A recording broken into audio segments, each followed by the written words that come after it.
Bonjour tout le monde, mon nom est Louis Hull et je suis très heureux aujourd'hui de vous accueillir aux Instituts d'été 2025 du Centre Franco. Aujourd'hui, nous allons assister ensemble à la formation qui a comme titre L'impact de l'animation culturelle. Et puis, il y a trois personnes, trois formatrices qui sont avec nous, trois animatrices. Alors, je veux, pour commencer, souhaiter la bienvenue à Julie Lancop, ensuite à Carole Brouillard-Landry et finalement à Nathalie Lalonde. Alors, à vous trois, je vous souhaite la bienvenue à votre formation finalement. Ensuite, j'aimerais aussi vous parler de quelques consignes pour cette formation. Premièrement, veuillez noter que cette formation est enregistrée et qu'elle sera rendue disponible au cours des prochaines semaines sur le site du Centre Franco. On vous demande, durant cette formation, de ne pas utiliser d'application d'intelligence artificielle qui enregistre automatiquement la formation. Ceci, justement, pour s'assurer que nous respectons les droits d'auteur. Je continue en vous disant que si vous avez des questions ou des commentaires, on vous invite à utiliser soit la boîte de clavardage ou encore le micro durant cette formation. En parlant de micro, c'est une bonne habitude de mettre son micro en sourdine, donc merci de le faire. Finalement, nous aimerions remercier le ministère de l'Éducation qui rend possible cette formation grâce à son financement. Alors, voilà, petite intro terminée. Il ne me reste qu'à vous souhaiter à tous et à toutes une excellente formation. Et mesdames, c'est maintenant à vous. Super, merci beaucoup. Bienvenue tout le monde. Comme M. Louis a dit, moi c'est Nathalie Lalonde. Je veux juste vous donner un petit aperçu. Moi, ça fait au-delà de 10 ans que je suis en poste comme animatrice culturelle au Grand Nord. Puis ça me fait absolument plaisir d'être avec vous aujourd'hui. Je vais laisser Julie commencer et puis on rentre là-dedans dans notre formation. Puis je pense que c'est ça. On va continuer. Bonjour, bienvenue tout le monde. Merci d'être avec nous. Julie Lancop, comme on a dit. Je suis conseillère pédagogique au Conseil catholique Nouvel-An à Sudbury. Conseillère depuis 8 ans et j'ai célébré mon 25e cette année en enseignement. Donc, ça, c'était tout un événement. Puis, ça me fait plaisir d'être ici. Mm-hmm. Bonjour tout le monde, moi c'est Carole Brouillard-Landry. Je suis une direction de service à la retraite depuis quelques temps. Et puis présentement, j'occupe le poste de coordonnatrice pour les équipes tactiques avec le Centre Franco, mais j'ai aussi occupé le poste de leader provincial en animation culturelle l'an dernier. Donc, ça nous fait plaisir de vous accueillir aujourd'hui. Puis, vous allez voir que moi, je ne vais pas trop parler. Je vais laisser Nathalie et Julie animer la formation. Puis, vous allez me voir que je vais intervenir à certains moments donnés, mais vous êtes entre de bonnes mains avec Julie et Nathalie.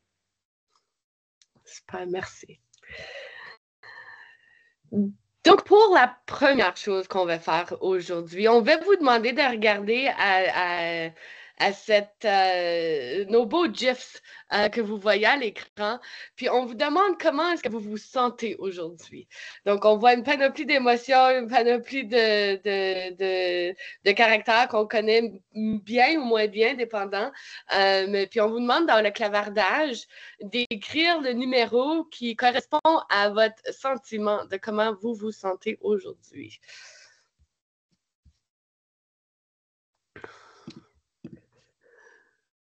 Ça va nous permettre un peu de voir où est-ce que de votre état d'âme d'aujourd'hui.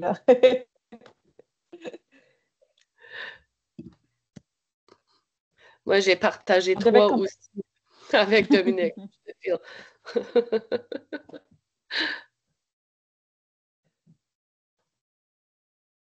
Donc, merci de nous partager comment vous vous sentiez. On va voir si au courant de la présentation, on va réussir à vous réveiller un peu ou voir comment vous allez vous sentir à la fin.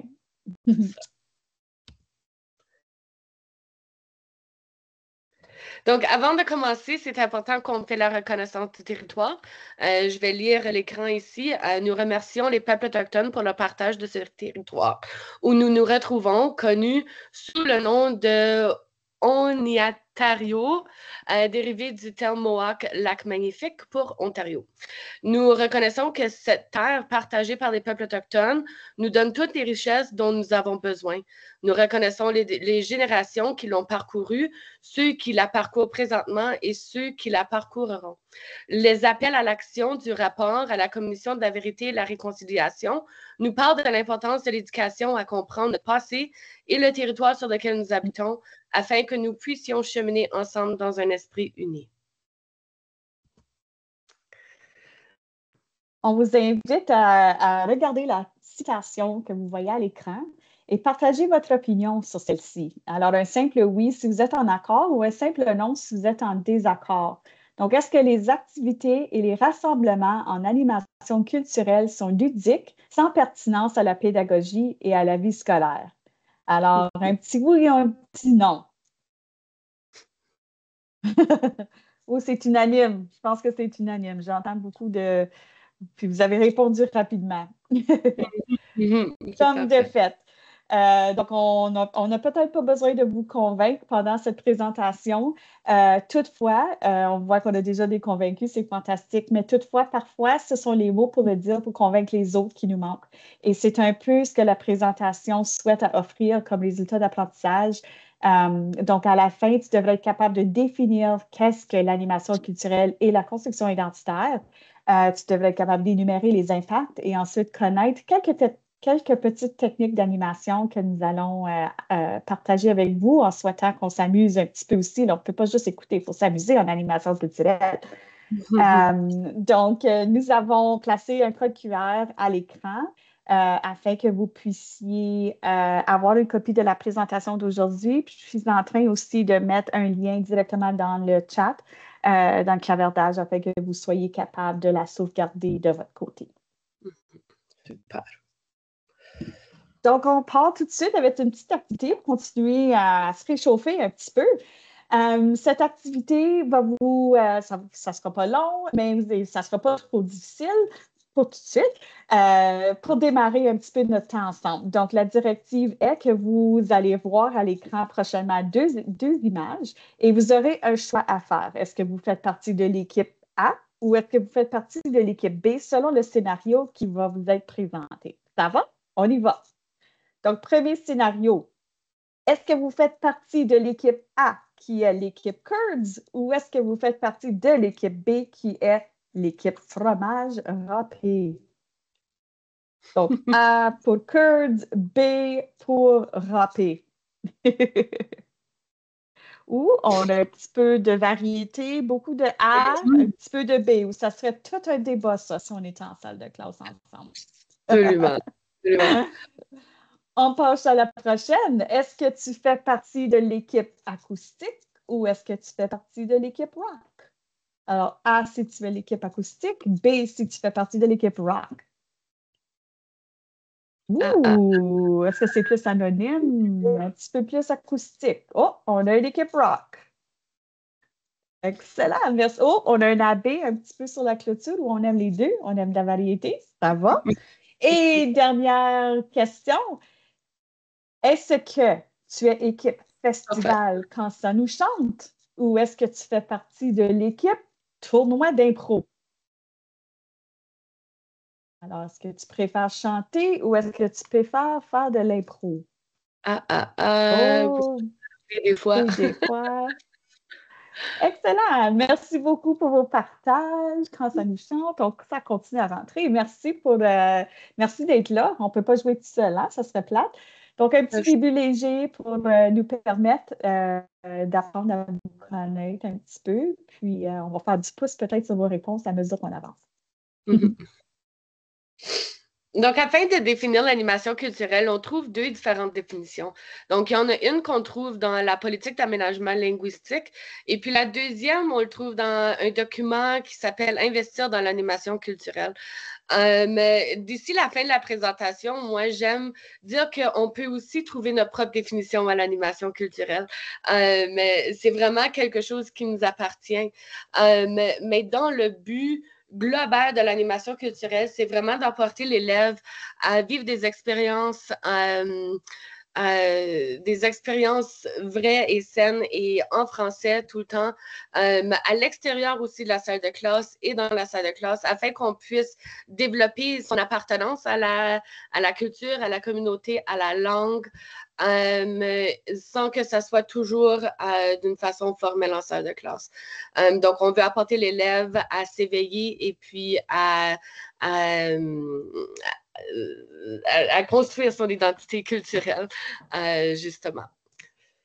Et pour faire du pouce sur ça, en ayant trois différents animateurs aujourd'hui, animatrices aujourd'hui, on a chacun différents rôles dans nos conseils ou dans le travail qu'on a fait dans le passé. Puis, vous allez voir tout au long de la présentation que peu importe où vous le trouvez dans votre parcours professionnel, que l'animation culturelle a son rôle et on va élaborer davantage sur ça tout au long de la présentation. Mm-hmm. Donc, afin de commencer, c'est super important qu'on sache d'où on vient pour savoir où est-ce qu'on s'en va. Mais c'est une citation qu'on a jasé les trois de longue durée au sujet de cela. Et puis, ce qu'on regarde à l'écran, où on voit aussi la citation « On ne peut diriger le vent, mais on peut manœuvrer les voiles ».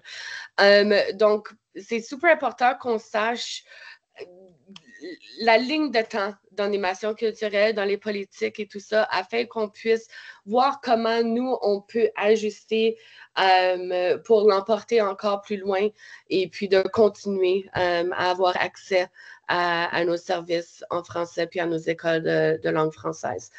Je ne sais pas si tu veux ajouter, Julie, sur ça, je pense que oui. Oui. Donc, cette ligne de temps-là, écoute, on pourrait prendre tout un cours tout simplement pour entamer vraiment chacune ou chacun de ces événements-là qui ont eu lieu. Mais l'intention est vraiment de vous offrir cette ressource-là. Vous avez les liens pour être capable d'aller y jeter un coup d'œil puis de sauter dedans au besoin. Mais c'est vraiment cette ligne de temps-là qui encadre notre double mandat dans nos écoles françaises de l'Ontario, qui est d'offrir une éducation de qualité et de transmettre la culture francophone. Mais le pourquoi, c'est vraiment tous ces événements marquants-là qui ont fait en sorte que les gens se sont débattus et ce sont des droits qu'on a reçus afin d'assurer la survie et la pérennité de notre culture et de notre langue. Donc, ça revient à la citation que Nathalie vient de partager, que on ne peut pas savoir où est-ce qu'on s'en va si on ne sait pas pourquoi, qu'est-ce qu'on a vécu dans le passé.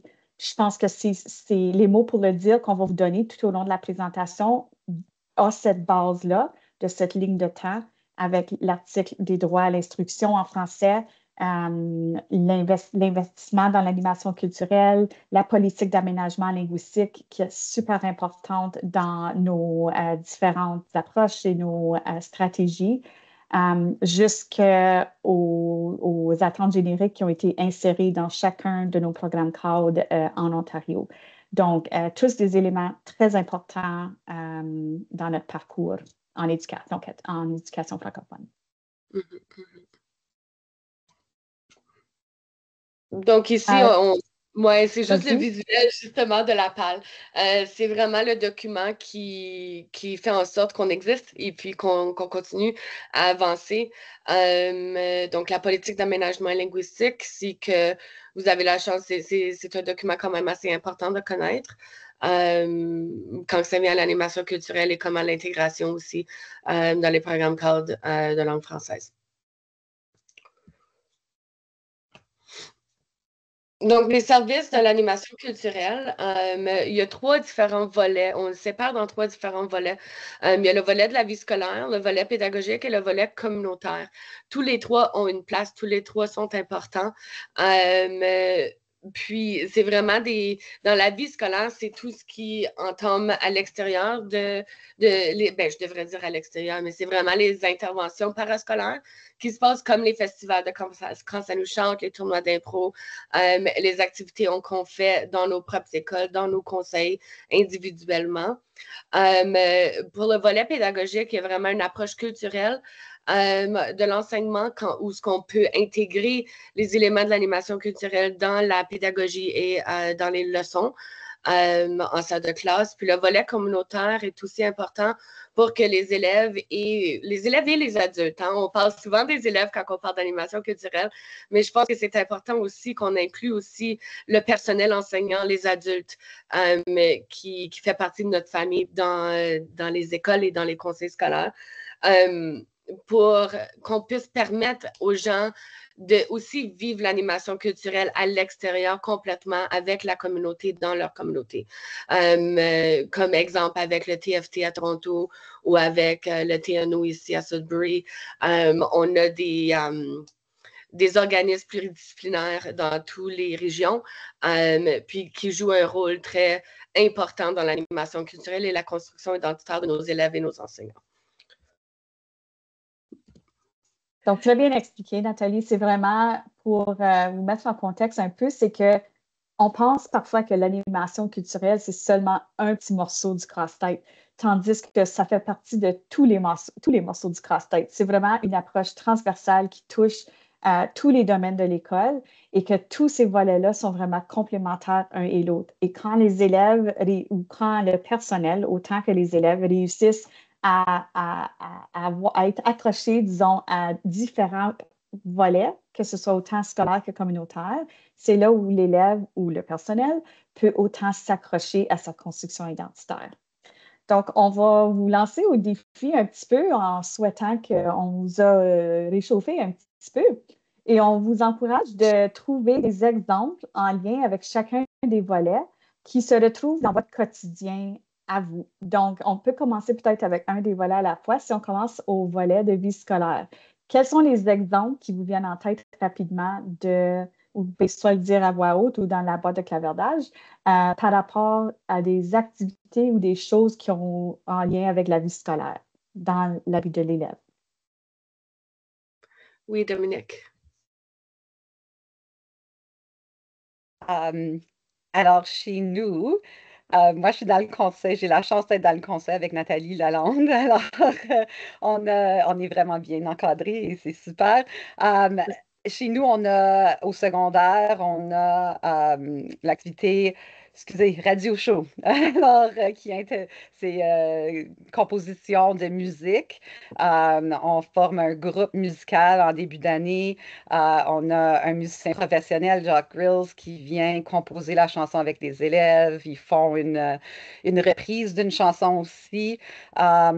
Ça, c'est le côté musical. Il y a tout le côté promotion. Alors, il y a la création d'un poster, d'une vidéoclip. Puis là, il y a une semaine à Sudbury pour la grande représentation. Alors, c'est vraiment très, très très motivant pour les élèves, pour les enseignants aussi et pour moi.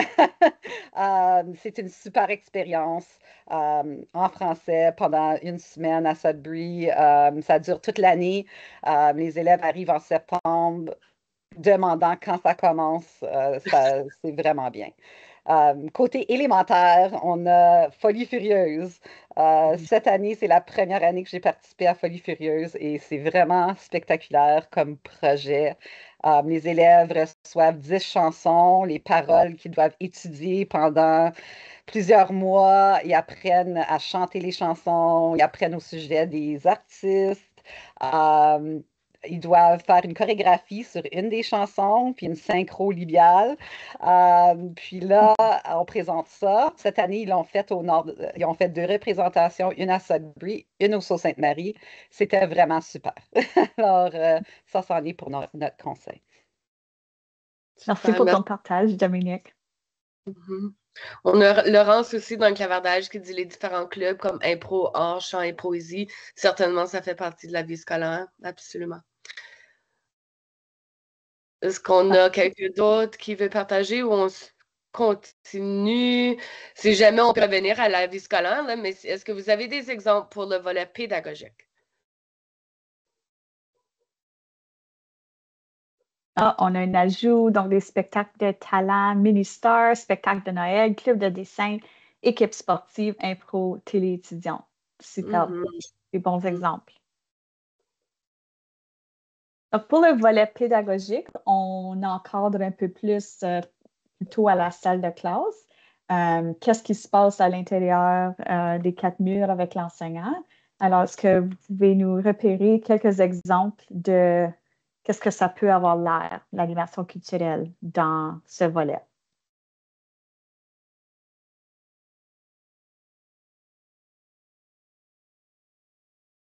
Est-ce qu'il y en a? Oui, Dominique. J'avais enseigné le cours d'histoire à un moment donné, en 10e année, puis on faisait, on étudiait la Grande Dépression. Alors, j'ai pris le volet, je l'ai étudié à travers des yeux de la Bolduc. Alors, on a regardé à travers de ses chansons parce qu'il y en a plusieurs qui parlent. Alors, on est parti des chansons de la Bolduc pour étudier la Grande Dépression.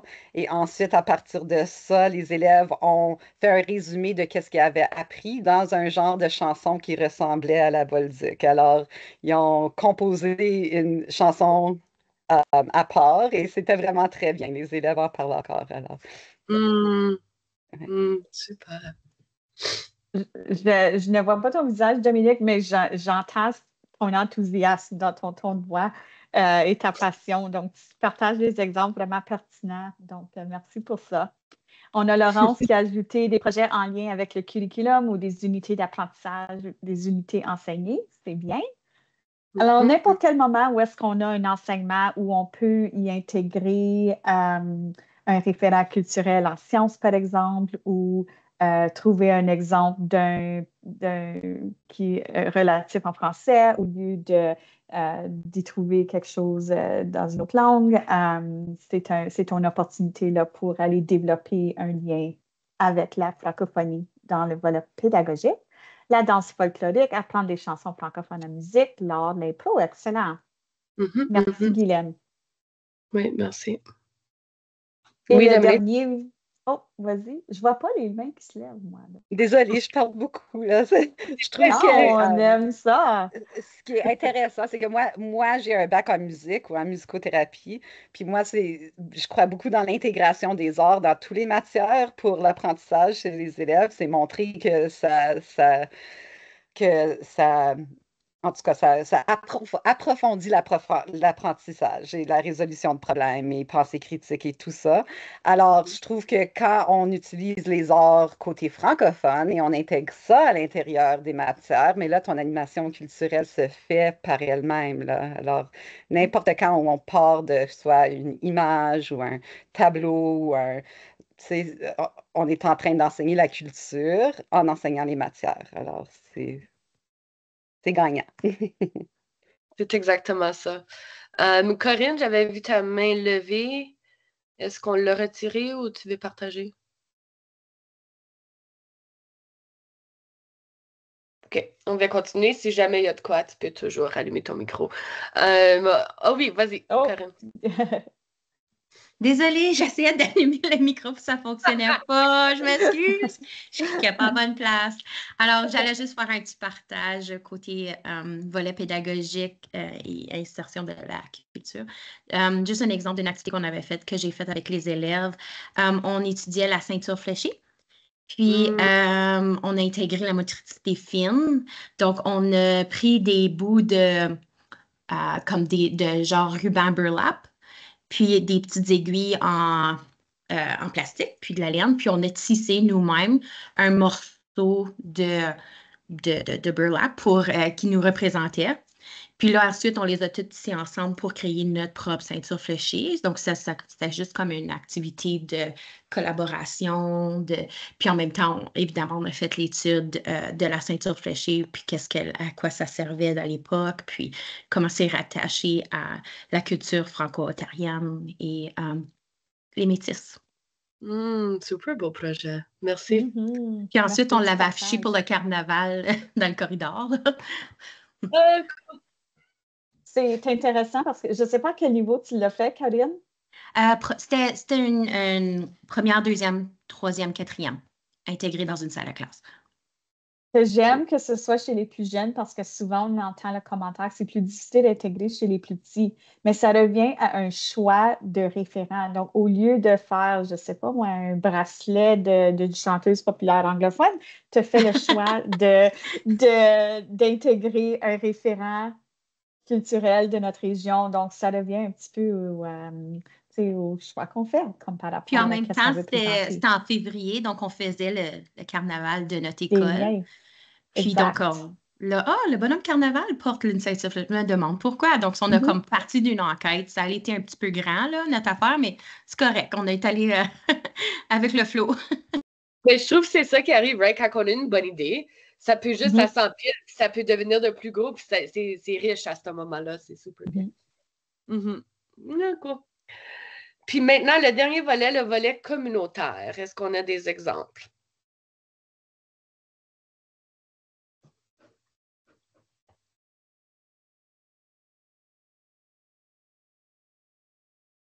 Oui, Dominique? Oh, il était ici. En premier, ensuite. Oui, désolée. J'ai une question au sujet de ça pour l'intégration communautaire.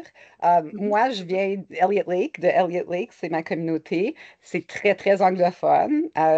Depuis que les mines ont fermé, là, on a encore des francophones, mais il y a très peu d'activités francophones à notre école ou dans notre communauté, disons.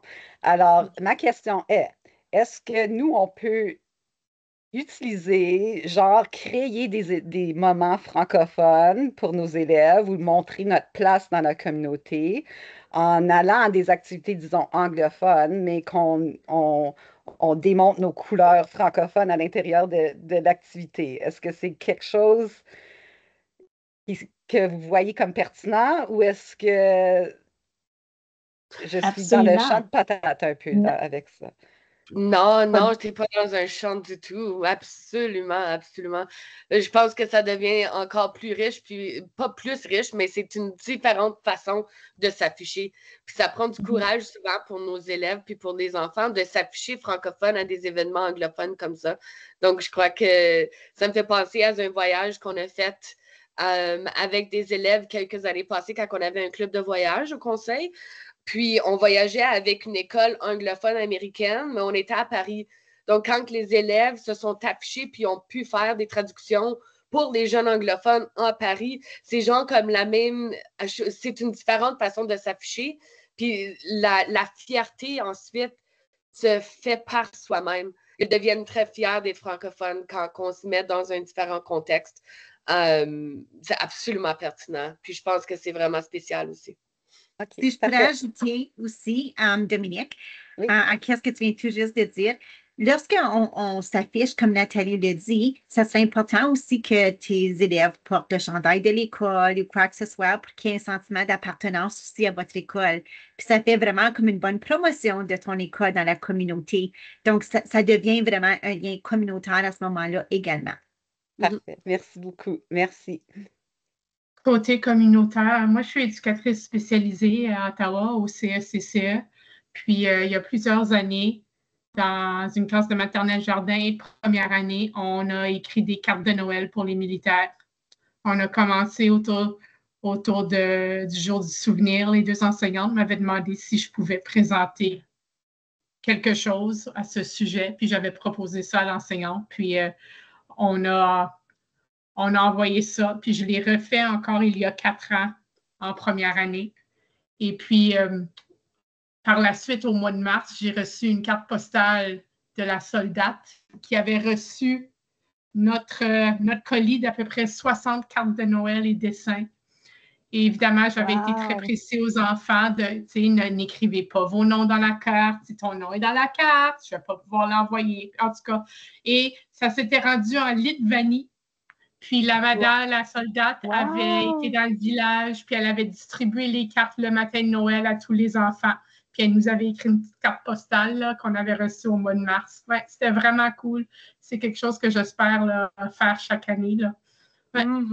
C'est gratuit d'envoyer des cartes des choses aux militaires. Alors, c'est une belle opportunité là, d'identité culturelle aussi. Là. Donc, Super exemple, Anne-Marie. Merci pour ce partage-là. Puis ça ressemble un petit peu à quelque chose que quelqu'un a dit dans le clavardage. Donc, Colin a mentionné aussi avoir distribué des cartes de Noël, mais eux, pendant leur parade de Noël dans la communauté, tout en chantant des chansons de Noël en français. Donc, ça revient un petit peu à cette idée-là de s'intégrer à l'intérieur d'un événement local, mais de s'afficher comme francophone. Superbes exemples. Et même juste aussi simple que nettoyer des déchets dans la communauté, mais si vous faites un affichage dans votre communauté sous un site quelconque, comme nous, c'est les routes arc-en-ciel dans notre coin à Sudbury, bien, tu peux te joindre à ce club-là, mais te regrouper avec d'autres francophones et en trouver d'autres. Donc, plein d'autres exemples sans communautaire, participer à la levée du drapeau, des spectacles locaux s'il y en a. Et autres activités communautaires. Donc, superbes exemples. Je n'avais pas pensé aux cartes de Noël ou aux cartes en général. C'est très bien, ça. Oui, très merci beaucoup. On va poursuivre. Donc, ici, c'est juste un retour, right? Parce que le mandat des écoles de langue française, on est un milieu minoritaire, puis il y a certaines choses qu'on vise. On vise le succès personnel, la réussite scolaire des élèves, le développement de la construction identitaire, certains, le leadership participatif, et puis l'engagement individuel collectif avec des alliances avec les parents, les partenaires, les familles, tout ça dans la communauté. Donc ici, on voit dans le mandat les 3 volets où on peut s'intégrer. Puis avec vos exemples, ça tombe certainement en lien avec le mandat des écoles de langue française. Je pense qu'on tient à le souligner parce que dans certains cas, si vous avez eu cette expérience-là, je sais que dans mon cas, plutôt dans ma carrière, j'avais des situations où peut-être les gens ne voient pas la pertinence de ces types d'activités-là, ne voient pas le lien entre le côté pédagogique et les activités communautaires ou les activités pour jouer, comme on dit, mais il y a tout un sens derrière ces activités-là qui revient en même temps à notre mandat. Donc, c'est un peu les mots pour le dire qu'on vous donne. Si jamais vous vous retrouvez dans une situation où on veut défendre nos activités, on veut défendre notre façon de faire et les choix pédagogiques qu'on fait, puis ça revient encore une fois, comme Nathalie a dit, au mandat qu'on a en étant dans les écoles de langue française. C'est ça. Hop, hop, hop. Oh, excusez-moi. Une petite activité. Puis ça, on fait ça avec les petits comme les grands. On apprend à se connaître. Donc, on va vous demander, avec votre premier nom, de choisir quelque chose que tu aimes qui commence avec la même lettre. Donc, pour moi, je dis toujours Nathalie, c'est nature. J'aime beaucoup la nature. Donc, on peut faire un tour de table justement pour qu'on puisse apprendre à se connaître un petit peu. Donc, votre nom est quelque chose que vous aimez qui commence avec la première lettre de votre nom. Je peux aller prochaine pendant que les autres y pensent. Je m'appelle Julie, comme vous savez, et j'aime beaucoup, j'en ai une couple là, j'aime beaucoup mon petit chien Jax. J'aime aussi la couleur jaune. Voilà. Je peux aller aussi pour que les gens pensent. Moi, mon nom est Carole, puis j'aime beaucoup la cannelle.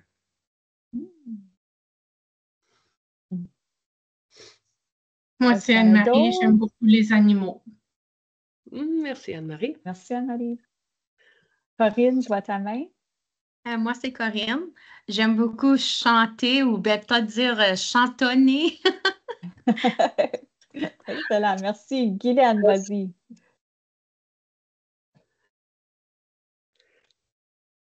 Guylaine, tu as la main levée? C'est ton micro, en haut à la gauche du mot quitter. Oh, mon micro. Tu peux le mettre dans le clavardage, Guylaine, ça ne fonctionne pas. Mon nom est Louis et j'aime la lecture ludique ou un double L, Louis. Superbe. Guylaine aime le guacamole. Oui, Dominique? Mon nom est Dominique et j'aime... Excusez, mon enfant Daphné vient d'arriver, alors je vais dire et j'aime Daphné. Bonne réponse. Nelly, j'aime les navettes. Surtout Ensuite, si on est en voyage. Hein? Camille qui aime le yoga et la nature. Marie-Michel qui aime marcher. Superbe. Laurence? Main levée. Oui, mon nom est Laurence Clarisse. J'aime la lecture, j'aime aussi chanter et j'aime beaucoup la randonnée. Malheureusement, je n'ai pas de nom commençant par R, mais j'adore la randonnée. Super, merci. On a José qui aime jardiner, Nancy qui aime les nombres. Ah, c'est bien. Myriam, oui, vas-y. Bonjour tout le monde, je suis très grippée, très grippée. Oh, Mon nom est désolée. Myriam, je suis enseignante et j'aime beaucoup cuisiner. Super, Merci. Et Boukari en clavardage qui aime les animaux. Angèle qui aime l'amour. C'est beau ça. Tu ton caleçon, tu changes le côté. C'est pas le côté, ça te fait mal aux fesses. Veux-tu, je te montre le côté. C'est ça. Ouais, mettez micro en surdine. On peut continuer. Merci pour ce partage. Puis, tu sais, c'est une petite activité simple. Est-ce qu'il y en avait d'autres qui n'ont pas eu la chance de Marianne, est-ce que tu peux mettre ton micro en sourdine, s'il vous plaît? Merci. Super. Excuse, Julie. Non, pas de problème. Je pense qu'il y a encore des mains levées, mais je pense que Guylaine et Laurence ont eu la chance de partager. C'est une activité simple qui peut prendre à peine 1 minute, mais qui peut nous permettre à un moment donné il nous reste 2 minutes avant une récré où on est debout devant un gymnase en attendant qu'un échange de groupe et nos élèves ont la bougeotte. C'est une activité simple qui se fait très rapidement. Pas besoin de matériel. Et ça permet vraiment que les jeunes fassent un échange simple, naturel, authentique. Et ça nous donne la chance de juste parler en français et de donner une opportunité à nos élèves de parler. Je ne sais pas si tu voulais ajouter. Non, c'est exactement ça. C'est exactement ça. On fait aussi une mise en commun, puis les élèves apprennent, ils savent qu'est-ce qu'ils ont en commun aussi entre eux. Donc, au courant de la présentation, vous allez voir ces genres de slides ici. Les mots pour se dire justement, Julie l'a utilisé ces mots-là à plusieurs reprises. Parce qu'on se fait souvent demander des questions, puis on n'a jamais nécessairement, on n'a pas jamais, c'est des questions quand même un peu plus difficiles à répondre. Lors d'une formation provinciale au mois de janvier dernier, M. Luc Larocque a présenté une formation justement à ce sujet. Puis on a pris un peu de ces informations pour intégrer pour qu'on puisse pouvoir vous le présenter. Donc, qu'est-ce qu'on peut dire? Puis là, on peut ouvrir les micros, on peut écrire aussi dans le clavardage. Mais qu'est-ce qu'on peut répondre à la question à l'écran? Donc, quelle est la différence entre une école de langue française et une école d'immersion? C'est quoi la différence? Pourquoi est-ce qu'on doit avoir les deux?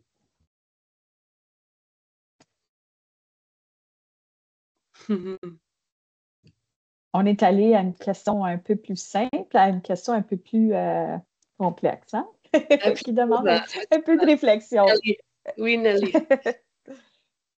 Oui, je pense qu'une école de langue française est une école là où toutes les matières se donnent en français exclusivement, sauf l'anglais. Et une école d'immersion, c'est une école où les 2 langues sont apprises. Je veux dire, les matières sont faites dans les 2 langues. Oui, c'est certainement une différence, c'est certain. Laurence, est-ce que tu as toujours ta main levée ou est-ce que c'est une vieille main? Ah, c'est une vieille main, mais bon, je peux quand même donner. J'étais encore en train de mûrir mon idée, mais bon, j'y vais. Alors, l'école de langue française, c'est déjà comme l'a dit Nelly tantôt, mais en plus de ça, on se reconnaît comme francophone. On a cette identité-là. On se reconnaît comme francophone. On essaie de vivre en français, d'avoir vraiment comme une vraie identité qu'on défend. quelque chose qui est en nous, qu'on partage.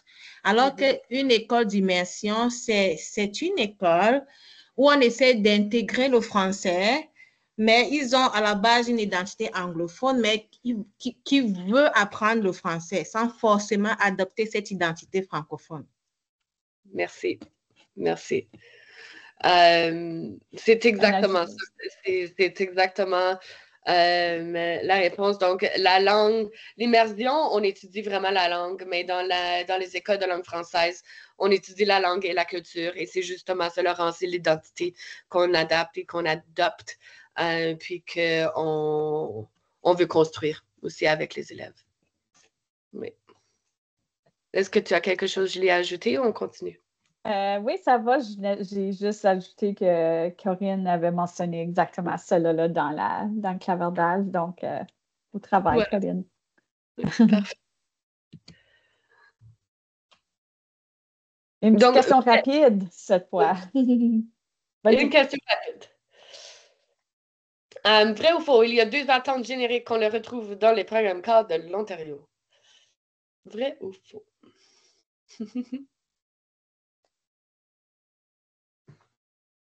C'est vrai, c'est ça. On a 2 ou 3 vrais dans le clavardage et c'est exactement ça. Est-ce que c'est quelque chose que vous saviez avant? Parce que souvent, c'est quelque chose qui est nouveau pour certains, malgré que c'est là, où elles sont facilement oubliées, je pense, ces 2 attentes génériques-là.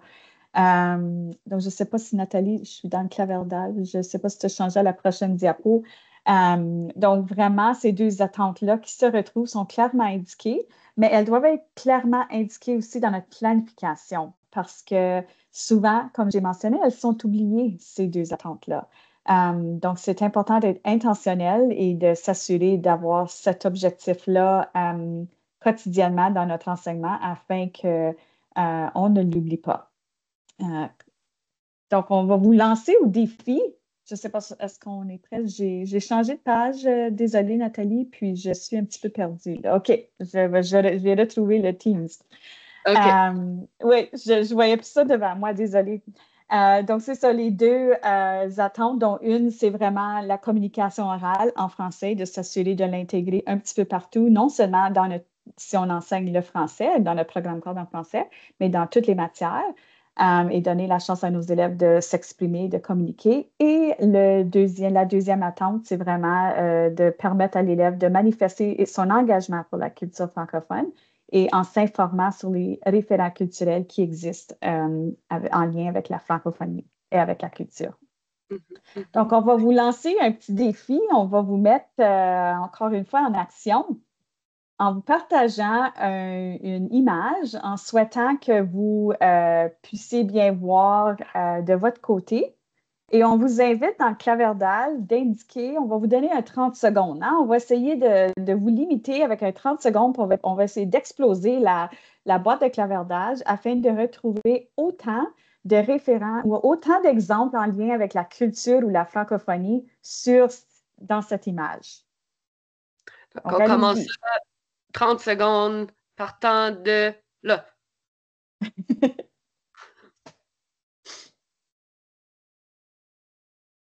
Donc, autant de petits exemples. Cherchez et trouvez plein d'exemples en lien avec la culture ou la langue. Allez-y. On peut les lire à mesure. J'essaie de voir. Idiomatique, drapeau québécois, la gastronomie, le vocabulaire, les drapeaux, les moyens de transport, les fêtes, les célébrations, les modes de vie, cuisson, le Parlement canadien, le canot, le drapeau acadien. C'est bien. Il y en a plein, plein, plein.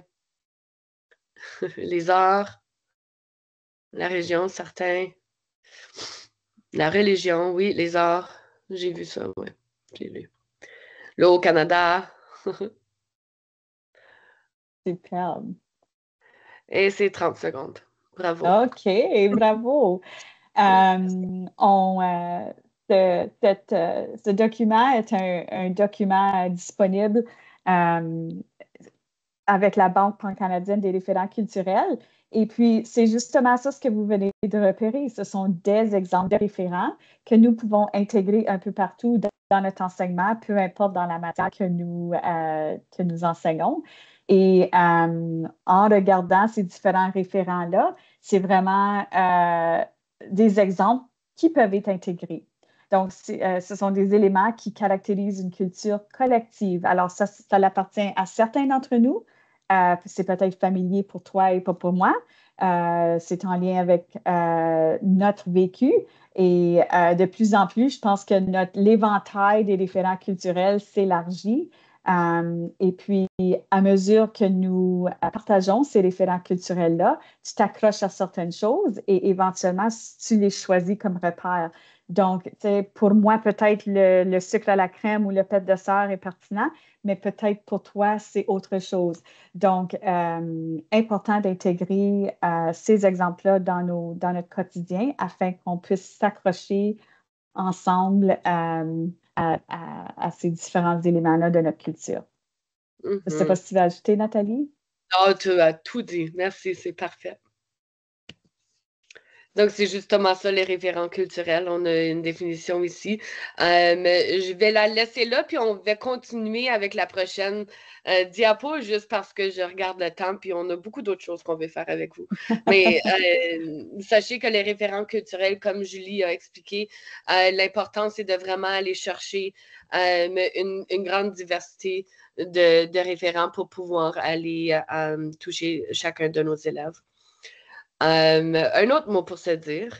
Ici, on a un élève qui vous affirme que l'anglais, c'est plus facile que le français.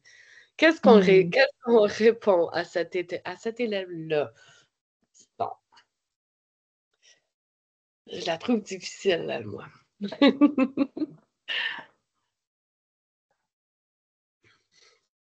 Je pense est-ce qu'on veut juste avancer? Julie, Oui, on peut, à moins que Carole veut faire un... Veux-tu faire un point sur ça? Et on pourrait. C'est que lorsqu'on accueille des élèves dans notre école, que ce soit une TES, une EPE, une enseignante ou on a des directions aujourd'hui, il faut vraiment s'assurer que les élèves aient le vocabulaire. Puis Julie en a fait un petit peu un clin d'œil tantôt lorsqu'elle a dit pendant les temps de transition, ne jamais perdre ce moment pour que l'on puisse parler en français puis qu'acquiert beaucoup de vocabulaire. Donc, est-ce que l'anglais est plus facile que le français? C'est que ça se parle partout. Donc, ça s'attrape l'anglais. Tandis que le français, bien, on doit le développer. Donc, si on valorise le français, puis on joue, puis on manipule les mots en français avec le vocabulaire, c'est certain que les élèves vont développer davantage l'acquisition de la langue, ça va être beaucoup plus facile pour eux. Donc, est-ce que c'est vraiment le cas que l'anglais est plus facile que le français? Je pense qu'il est plus populaire. Ça ne veut pas dire qu'il est plus facile. Mais on va laisser Nathalie donner la réponse. Oui, est-ce que je peux comme quelques secondes juste pour appuyer ce que vous venez de dire? Oui. Effectivement, si on prend l'habitude de jouer avec la langue, de montrer cela intéressant. Moi, j'ai eu une classe de maternelle jardin cette année. C'était ma première année, j'ai toujours eu les grands élèves. Alors, dans ma classe, imaginez les élèves de maternelle jardin, ils n'ont pas la langue, mais j'étais épatée vers janvier, février.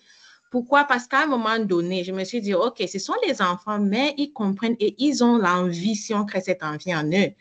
Alors, on a fait, je pense vers janvier, on a fait les fruits et légumes. Alors, j'ai décidé d'introduire des expressions en français avec les fruits et les légumes. Chaque semaine, c'était une expression et je demandais, OK, si tu veux gagner des collants, je veux vous entendre intégrer ces expressions quand vous parlez. Alors, une semaine, c'était faire le poireau. Alors, je leur explique c'est quoi. Je demande d'abord, à votre avis, vous pensez que c'est quoi? Chacun va donner son avis. Et parfois, parfois, je mets dans une phrase, dans un contexte, je les amène à deviner. Et des fois, j'étais surpris de savoir qu'ils devinent la bonne affaire. Alors, c'est attendre ton tour, c'est rester, c'est attendre, ainsi de suite. Et on pouvait entendre des élèves qui disent, oh, fais le poireau, pour dire, c'est pas ton tour, attends. Puis, il y avait, oh, il est chou, ça veut dire quoi? Je mets dans une phrase. Et ce qu'ils ont le plus aimé, c'était de dire, être dans les patates. Et un jour, il y a un élève, un matin, je suis arrivée, comme j'ai fait l'erreur 2 fois pendant la journée, j'ai oublié de changer l'horaire. Et puis, l'élève me rappelle, Madame, tu n'as pas changé, tu n'as pas mis... OK. Puis, j'oublie l'ami du jour. Mais Madame, qui est l'ami du jour? Il y a une élève qui me sort.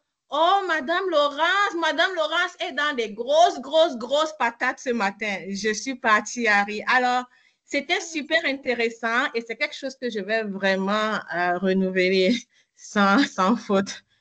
Ben, c'est exactement ça, comme vous l'avez tous super bien dit, c'est de s'amuser avec la langue. Comme oui, l'anglais, c'est parfait.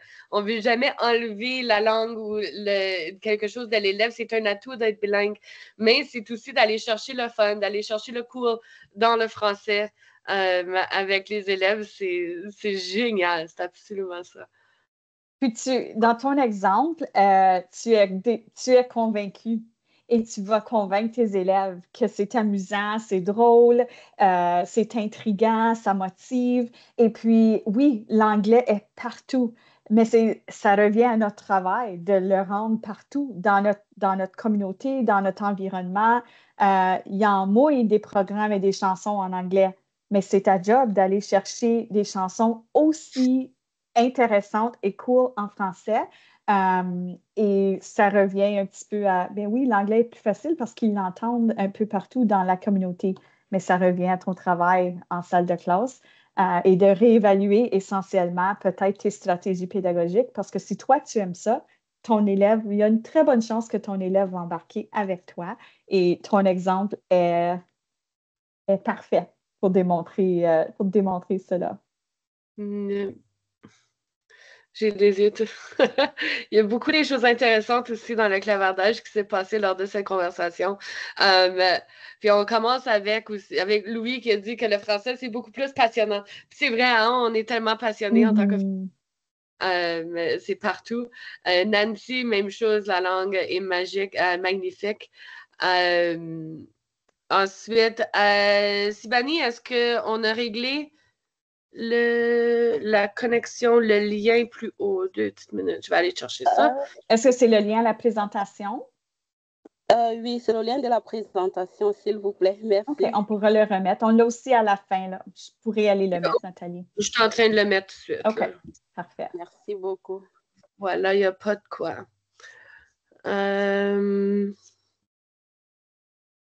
je me suis perdue, là.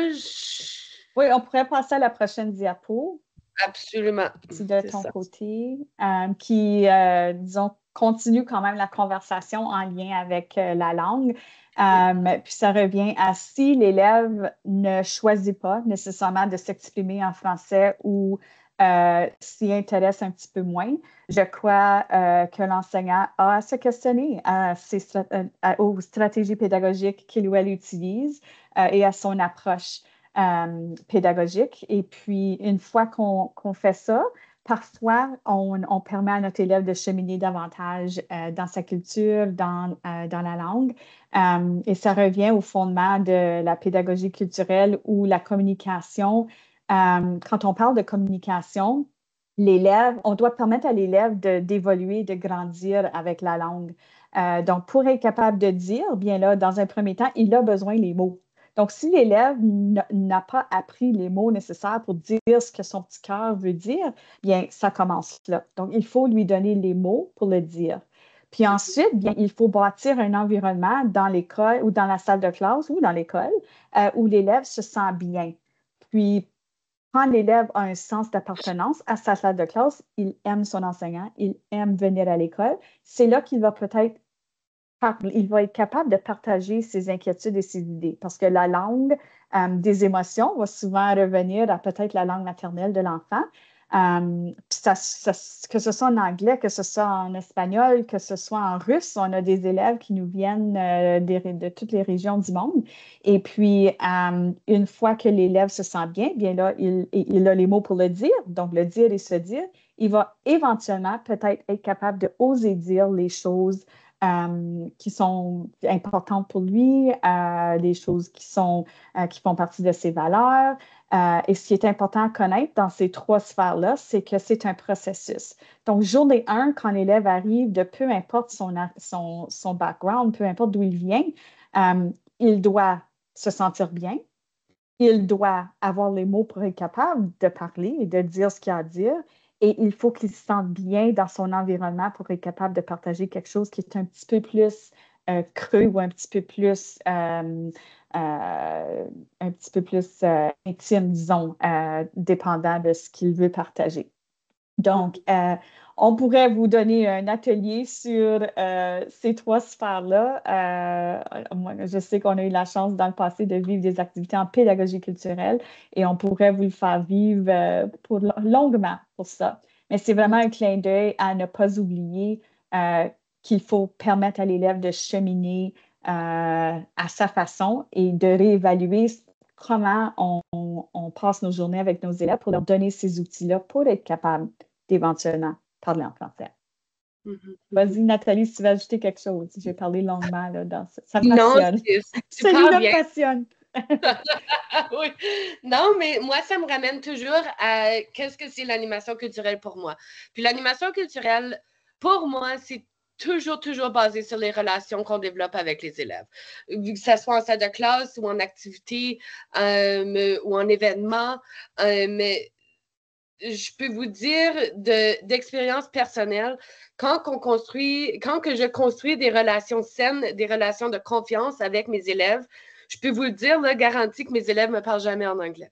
Parce qu'il y a un respect, puis il y a une confiance, puis il y a une sécurité. Puis à ce moment-là, c'est basé dans les relations qu'on développe avec les jeunes. De tous les âges, avec les jeunes de tous les âges, de les petits aux ados. Donc, pour moi, l'animation culturelle vit vraiment dans les relations qu'on construit avec nos élèves. On passe.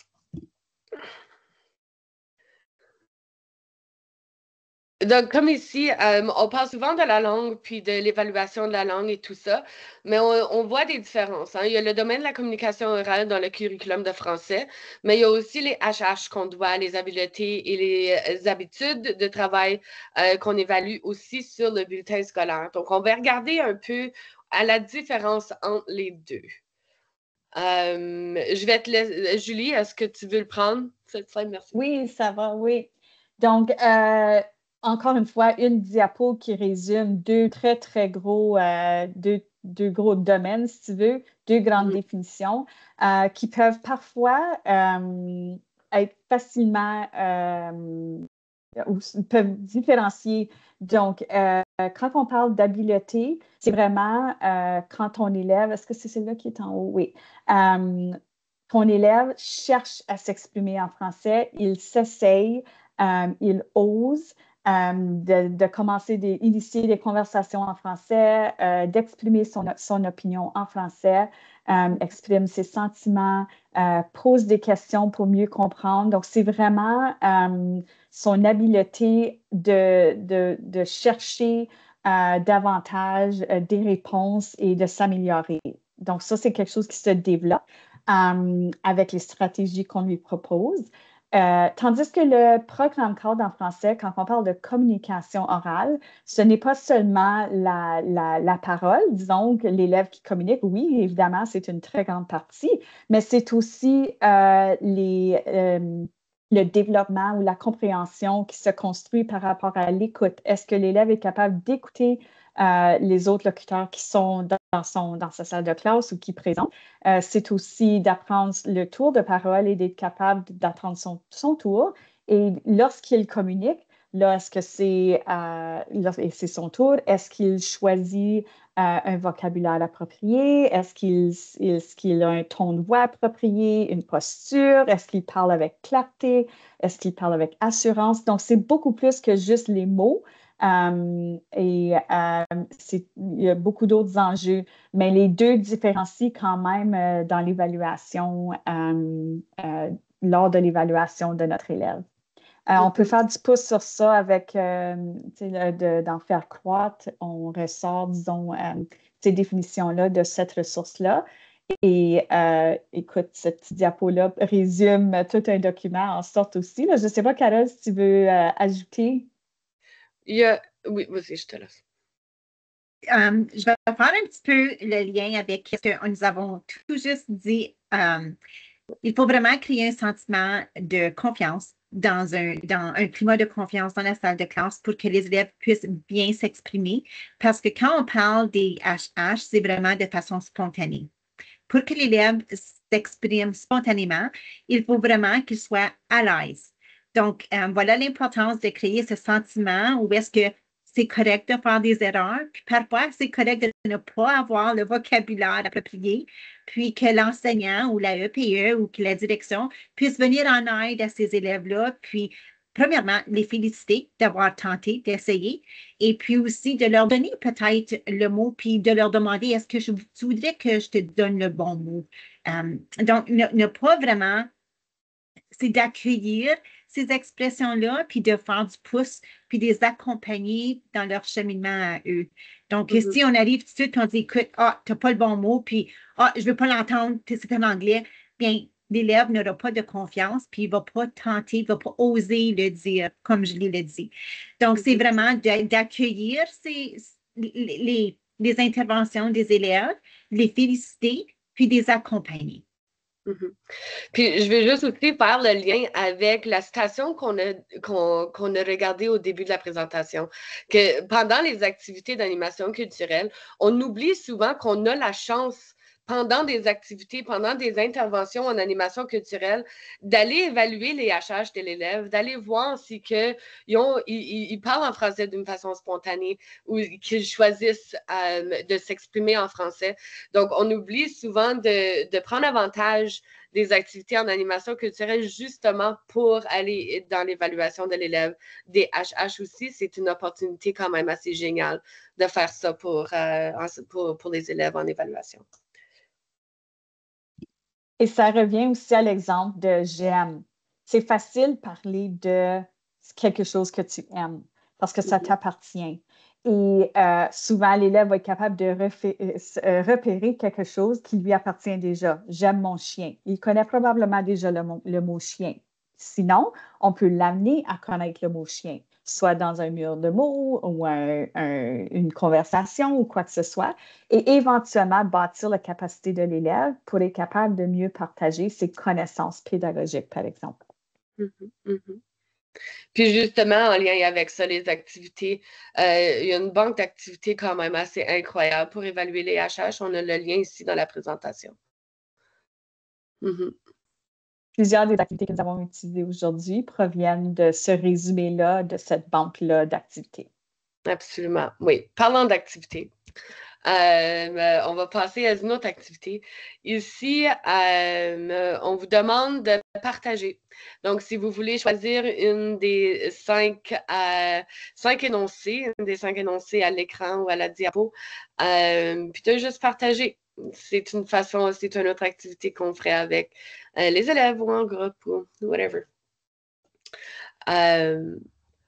Oui, je vais partir la balle. Je vais choisir le 3e. Si j'excellais dans un sport olympique, ce serait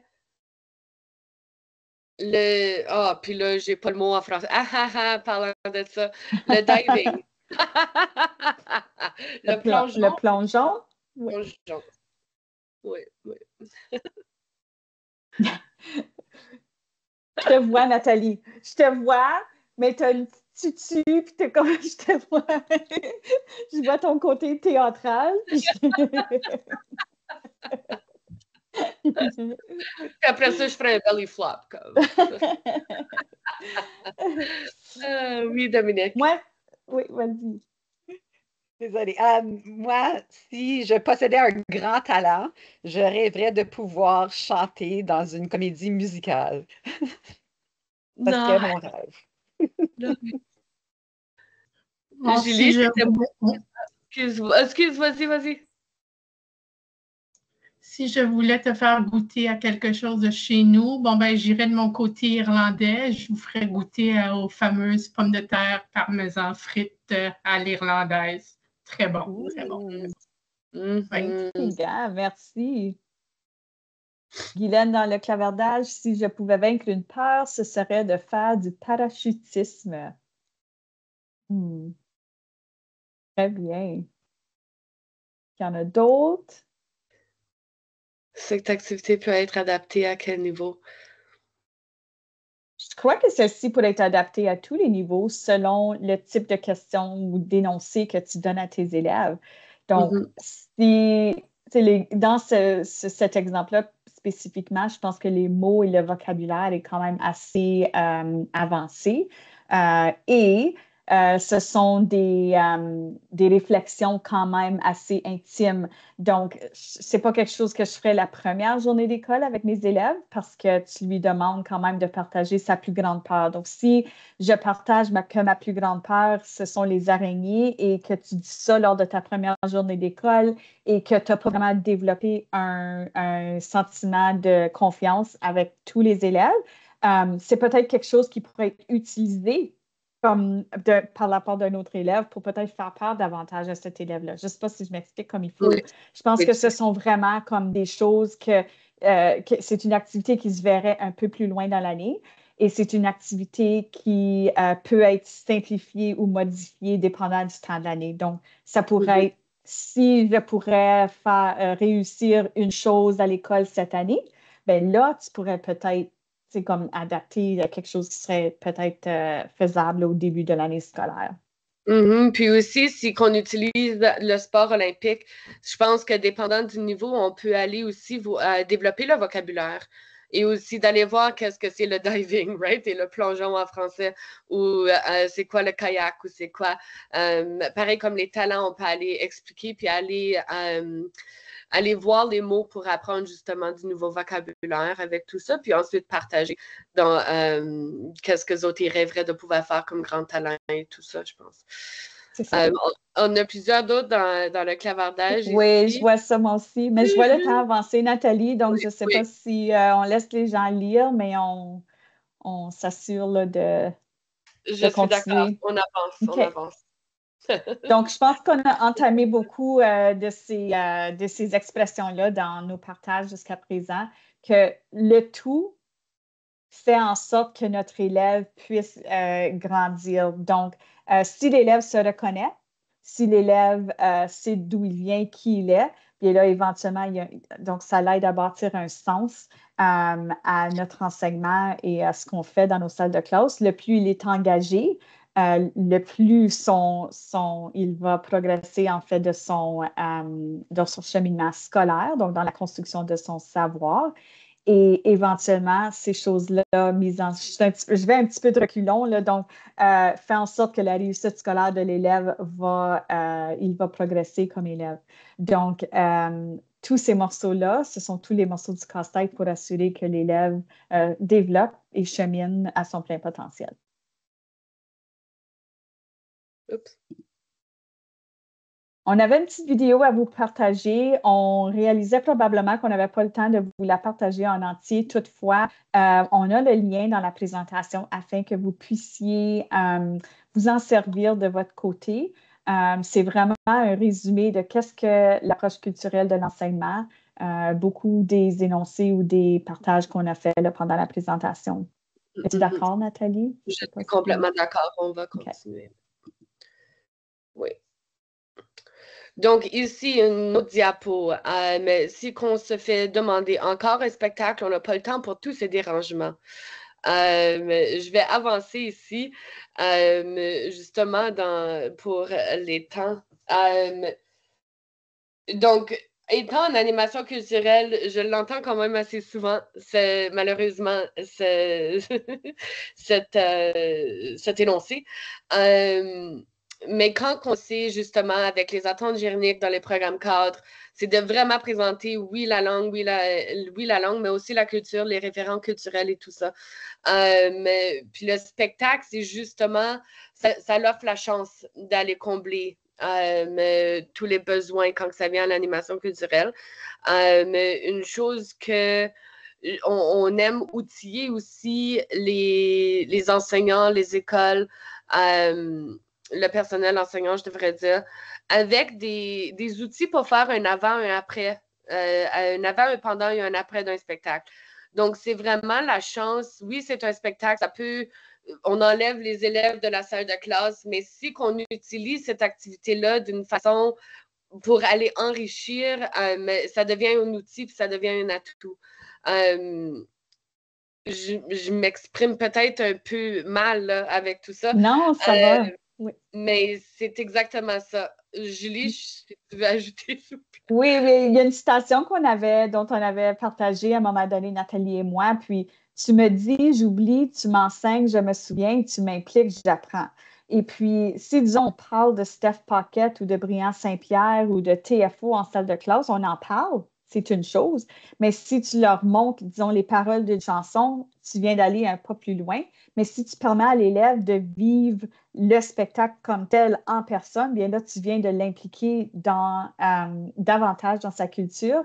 Donc, quand tu vas voir un spectacle, c'est pas juste le spectacle. Il faut, comme Nathalie a expliqué, important d'utiliser cette opportunité-là dans ta salle de classe, dans tes apprentissages, ou que ce soit le développement ou l'étude d'une chanson, prendre des mots ou retirer les verbes de la chanson de Steph Paquette pour ensuite les conjuguer.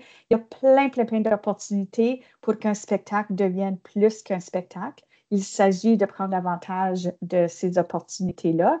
Et ça nous fait plaisir de te donner les mots pour le dire si jamais là, que cette question-là te revient en salle de classe. Et si on passe à la prochaine diapo, on vous donne le lien au site d'animation culturelle où vous pouvez retrouver des documents qui vous donnent les mots pour le dire et des façons de préparer votre élève avant.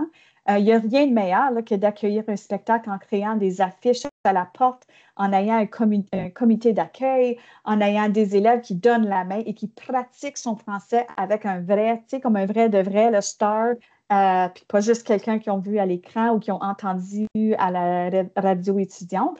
Utilisez ces moments-là pour vraiment bâtir la construction identitaire de vos élèves. Je trouve ça tellement dommage quand je vois cette question-là ou ce commentaire-là parce que c'était une opportunité manquée. Et puis, pour donner un exemple, vous allez voir tout de suite une salle de classe qui a appris à connaître avant le spectacle, c'est qui l'artiste, c'est quoi sa chanson, ils ont appris une petite danse, quoi que ce soit.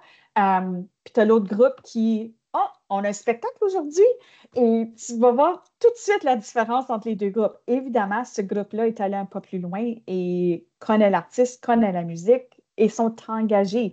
C'est pas par osmose là, que l'élève va apprendre à connaître un certain musicien ou une certaine danse ou quoi que ce soit. Et ça revient encore à ton rôle. Oui, tu es obligé de le faire, mais si toi-même tu es passionné et toi-même tu le veux, ça va paraître avec tes élèves.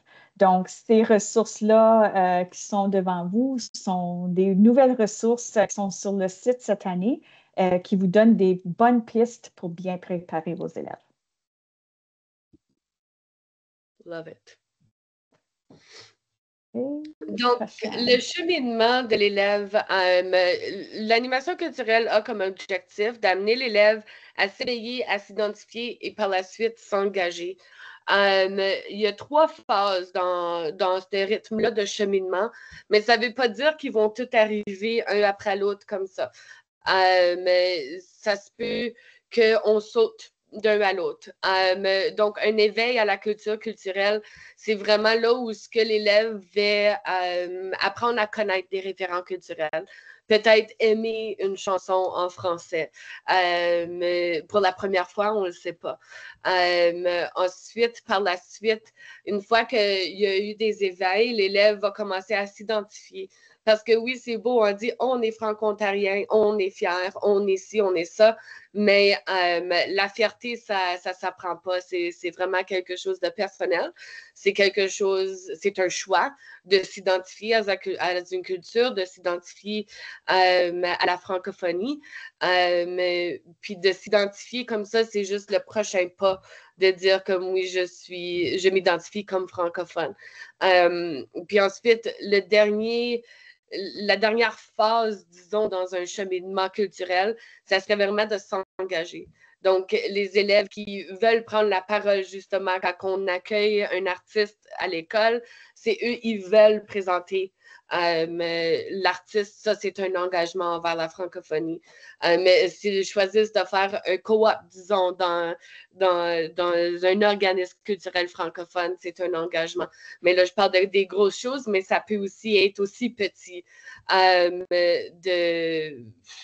Je ne peux pas penser à un exemple comme ça, mais sachez que ça peut arriver à plusieurs reprises. Puis la phase de temps entre l'éveil, de s'identifier et de s'engager, ça peut être 1 mois, 2 ans, 10 ans, on ne le sait pas. Puis il y a souvent quelque chose qu'on vit en animation culturelle, c'est que moi, je vois mes élèves 2, 3 ans après qu'ils ont gradué, puis là, ils s'engagent envers la francophonie, puis des fois, on ne le voit pas. Mais sachez que c'est un travail qu'on doit continuer, même si on ne voit pas toujours les fruits, ils sont là, même si on ne peut pas toujours les identifier par nous-mêmes. Si je pourrais ajouter 2 petites choses, Nathalie. Lorsque vous êtes en train de créer des activités culturelles pour vos élèves, assurez également d'avoir différentes activités qui vont aller chercher différents angles. Donc, quand on s'éveille à la culture, c'est comme des référents culturels ou quoi que ce soit. S'identifier, c'est quand ils le vivent. S'engager, c'est quand c'est une activité où est-ce que, comme quand on parle de Casse à nous chante ou des tournois d'impro, il y a une préparation à faire avant même d'aller à l'activité. Donc, assurez-vous d'avoir une variété d'activités dans vos écoles qui permettent aux élèves de vraiment s'épanouir puis d'aller voir lequel cheminement culturel là où il est rendu. Merci pour ça, Carole. Je pense que la prochaine question qu'on avait à la diapo, je vais vous perdre encore. Un élève vous dit, mon enseignant de gym nous fait toujours regarder des vidéos en anglais sur les techniques de sport en classe ou quelque chose de semblable qu'on entend. Mon enseignant de gymnase met seulement de la musique en anglais dans le gymnase. Alors, qu'est-ce qu'on peut faire? Bien, on peut passer à la réponse pour en fait de temps. Bien, on va aller en trouver des vidéos en français ou bien on va aller en trouver des chansons qu'on aime et on pourrait peut-être les partager avec ton enseignant. Ou si c'est une direction d'école qui veut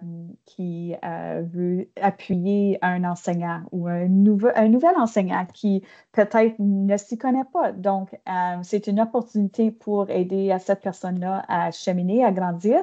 Puis, il y en a plein il y en a des banques de musique, il y en a des banques de vidéos. Il s'agit de les trouver puis de peut-être collaborer ensemble pour les partager. Puis aussi, n'oubliez pas d'aller approcher vos équipes d'animation culturelle ou votre équipe de construction identitaire, vos conseillers pédagogiques, les animateurs culturels, animatrices culturelles. Ils en ont des banques et puis ça existe. Donc, on n'a pas toujours à réinventer la roue. C'est d'aller voir les gens qui ont les ressources. Oui, Dominique. Juste sur Apple Music ou sur Spotify, des fois, tu peux juste aller faire une playlist du top 40 francophones. Je fais souvent ça. Je le fais jouer pendant que je fais ma vaisselle ou quelque chose. Puis là, tu sais, je like ceux que je préfère. Puis là, c'est courant, c'est ce qui intéresse les élèves. Puis ça se fait assez facilement. Absolument. Oui. Parfait. On va passer. Vas-y. Bon, vas-y, Julie, go for it. On va aller rapidement, mais tout simplement, on revient, c'est comme un genre de résumé des 5 principes de l'animation culturelle qui doivent faire partie de la planification pédagogique. Ceux-ci sont interreliés et visent vraiment à créer cet environnement d'apprentissage-là dont on parle depuis le début, afin que ce soit riche, afin que ce soit inclusif et que l'élève se sente, afin que l'élève se sente confiant et bien dans son environnement pour être capable de cheminer. Est-ce qu'on veut passer à l'autre? Parce que je pense que cette activité-là, on l'a quand même touchée tout au long avec les exemples que vous avez donnés.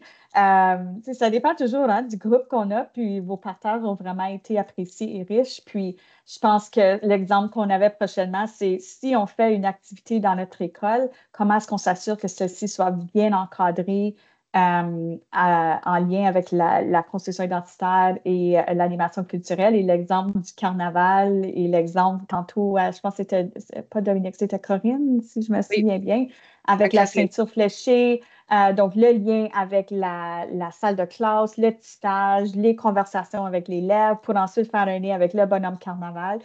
Ton exemple est essentiellement l'activité qu'on planifiait avec vous ou la réflexion qu'on espérait faire avec vous et que vous avez fait là, en général tout au long. Donc, vraiment, quand on fait la planification d'une activité comme ça, si on passe à la prochaine, c'est vraiment le rôle de tous. Tout le monde a un petit rôle à jouer. Tout le monde peut collaborer pour offrir des idées en lien avec cette activité-là, que ce soit dans la préparation du avant, que ce soit dans le choix de musique, que ce soit dans le choix d'activité, c'est vraiment d'être intentionnel. Puis quand on a ce petit son de cloche-là qui nous dit est-ce que puisque j'ai choisi une liste de musique, est-ce que j'ai choisi n'importe quelle liste ou est-ce que est-ce que j'ai été intentionnelle? Par exemple, les 10 chansons mentionnées tantôt là, pour Radio Show, pour Manu Musical, vous autres, c'est quoi?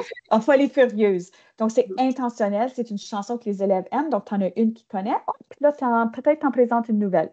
Tu as une chanson qu'ils connaissent. Là, tu en présentes une nouvelle. Donc, c'est vraiment d'être intentionnel dans nos activités. Absolument. Puis c'est justement ça, c'est une continuité, right? C'est qu'il y a les animations culturelles, les activités ou les interventions d'animation culturelle, ça passe partout. Mais il y a des exemples pour la salle de classe, à l'école, dans le conseil au large, la communauté, puis même en province. Donc, si qu'on peut offrir justement des opportunités aux élèves en salle de classe et puis dans chacun de ces niveaux-là, on offre la chance à l'élève de construire son identité à plusieurs reprises et puis avec des choses qui s'intéressent aussi, qui l'intéressent. Comme il y a un élève qui va préférer d'être équipe B avec impro ou équipe A avec quand ça nous chante, mais c'est important d'offrir une panoplie d'activités en animation culturelle aux élèves à ces différents niveaux-là aussi. Je vois la question à Miyamba dans le clavardage qui dit « Quoi faire quand l'élève aime traduire des chansons anglophones pour les présenter à une activité peut-être d'animation culturelle? » Donc, je pense que c'est une fois que ces relations-là, pour revenir à ce que Nathalie a dit au début, c'est d'amener l'élève à aimer autre chose et à découvrir autre chose. Puis je pense que tu les rencontres à mi-chemin. Donc, selon les élèves devant toi, selon ce que l'élève veut, mais tu dis bien, peut-être qu'on commence avec celle-ci, mais on va évoluer vers celle-là. Ou, tu aimes ce style-là parce que tu aimes beaucoup cette chanteuse américaine X. Alors, qu'est-ce que tu penses de trouver peut-être quelqu'un qui est semblable? Je pense que c'est d'amener l'élève selon l'activité, selon l'environnement, à connaître quelqu'un qui pourrait être semblable ou autrement.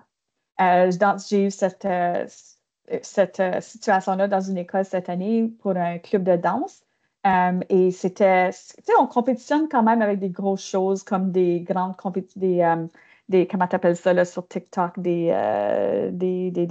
trends comment je cherche le mot en français.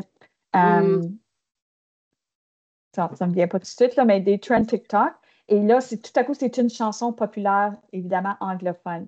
Donc, nos élèves ont commencé avec la même trend. Ils ont fait la danse avec avec une chanson, la même chanson, mais sans parole. Et ensuite, quand ils l'ont présenté, donc ils l'ont fait avec la chanson anglaise en salle de classe, mais sans parole.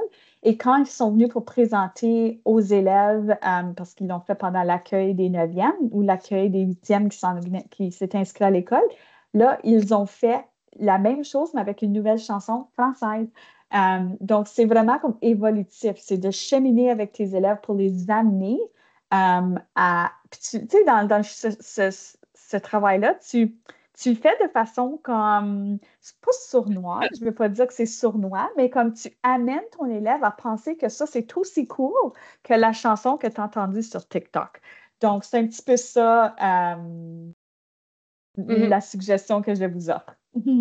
Puis, on descend à 5 minutes, Nathalie, donc je ne sais pas si on file. Oui, on file. Le rôle primordial. Pardonnez-moi, c'est exactement ça. On vient tout juste de tout dire ça. Là, on est rendu dans le récapitulatif de justement la formation. Donc, le rôle, c'est comme qu'on vient de dire, c'est le rôle à tout, puis c'est primordial, hein, parce qu'on amène à la communication orale, on crée des environnements sécurisants, on favorise le sentiment d'appartenance, puis après ça, on s'investit aussi. Puis, on s'investit. Puis c'est pas une perte de temps. C'est ça. C'est ça. On continue. Et pour résumer encore, c'est le rôle de tout le monde. Tout le monde a son rôle à jouer, peu importe ta responsabilité, peu importe ton poste, peu importe ton titre. Et deux personnes ayant le même poste ou le même titre peuvent faire une différence différente, ça se dit-tu? Parce que l'impact ne vient pas non seulement du titre, mais vraiment de l'impact que tu choisis de faire, des décisions conscientes que tu choisis de faire et de l'énergie que tu y amènes là, pour faire la différence dans ton école, dans ta salle de classe, dans ta communauté. Donc, c'est à peu près ça. Puis ça nous amène avec les 3 R, de la responsabilité, les relations. Les relations, moi, c'est mon plus fort. Je vais toujours pousser les relations. Mais ensuite, c'est ça qui va amener les résultats. On se responsabilise tous, tout le monde a son rôle. Puis ensuite, on développe des relations saines et de confiance avec nos élèves. Puis c'est là où est-ce qu'on va voir le résultat dans la construction identitaire et dans leurs évolutions. On allait vous demander de faire un petit résumé de qu'est-ce que vous aviez appris pendant la formation dans un petit nuage de mots. Mais on passe à notre résumé qui est l'animation culturelle. C'est quoi au juste? C'est plein de choses. Donc, c'est renforcer l'engagement, c'est susciter la curiosité, c'est nourrir la passion, stimuler la créativité et j'en passe. Quand tu vis ce sentiment-là de réussite avec tes élèves et tu les fais amener, tu les fais cheminer, il n'y a rien de meilleur. Puis, c'est un outil indispensable. Et avec les différents outils qu'on vous a offerts dans la présentation, on souhaite que vous puissiez vivre cette réussite-là avec vos élèves.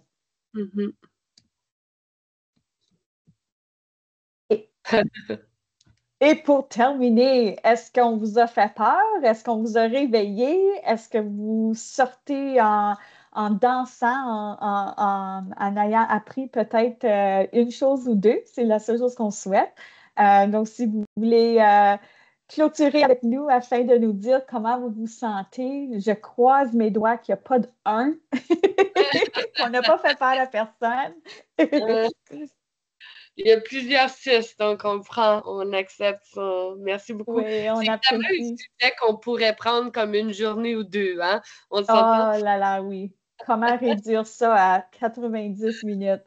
Oui, la présentation se poursuit là, dans le lien qu'on vous a remis avec les ressources pertinentes et au document d'aujourd'hui. Et on clôture avec nos résultats d'apprentissage en espérant qu'on a bien touché ces 3 éléments-là.